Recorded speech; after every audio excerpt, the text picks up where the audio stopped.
Hello നമസ്കാരം, ഏവർക്കും പുതിയ വീഡിയോയിലേക്ക്. ഇന്ന് ഞാൻ വന്നിരിക്കുന്നത് ബിഗ് ബോസ് മലയാളം സീസൺ 6ൻ്റെ ഗ്രാൻഡ് ഫിനാലെ ഫൈനൽ വോട്ടിംഗ് അപ്ഡേഷനുമായിട്ടാണ്.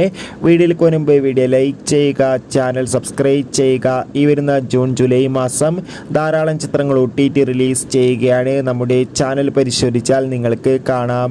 അങ്ങനെ കാത്തിരിപ്പിനോടിൽ ഇപ്പോൾ ബിഗ് ബോസ് മലയാളം സീസൺ 6ൻ്റെ ഗ്രാൻഡ് ഫിനാലെ വോട്ടിംഗ് മത്സരം ആരംഭിച്ചിട്ട് വോട്ടിംഗ് അവസാനിച്ചിരിക്കുകയാണ്. ശക്തരായ 5 മത്സരാർത്ഥികളായിരുന്നു ഉണ്ടായിരുന്നത്. നമുക്ക് കിട്ടുന്ന അപ്ഡേറ്റുകൾ പ്രകാരം വോട്ടിംഗ് അവസാനിച്ചപ്പോൾ 1ാം സ്ഥാനം തുടരുന്നത് ജിൻഡോ, 2ാം സ്ഥാനം അട്ടിമറിയോടെ അർജുൻ, 3ാം സ്ഥാനം ജാസ്മിൻ, 4ാം സ്ഥാനം അഭിഷേക്, 5ാം സ്ഥാനം ഋഷി. ഇനി ആരാണെന്ന് വിജയ് അറിയാൻ മണിക്കൂറുകൾ മാത്രമേ ഉള്ളൂ. എന്തായാലും കാത്തിരിക്കാം ബിഗ് ബോസിൻ്റെ കൂടുതൽ അപ്ഡേറ്റിനായി. നിങ്ങളുടെ ഇഷ്ട ബിഗ് ബോസ് മത്സരാർത്ഥി ആരാണ്? തീർച്ചയായും കമൻറ്റ് ബോക്സിൽ രേഖപ്പെടുത്തുക. കൂടുതൽ സിനിമാ വാർത്തകൾക്കും ബിഗ് ബോസ് വാർത്തകൾക്കും വേണ്ടി ചാനൽ സബ്സ്ക്രൈബ് ചെയ്യാൻ വേണ്ടി ശ്രമിക്കൂ. Bye bye.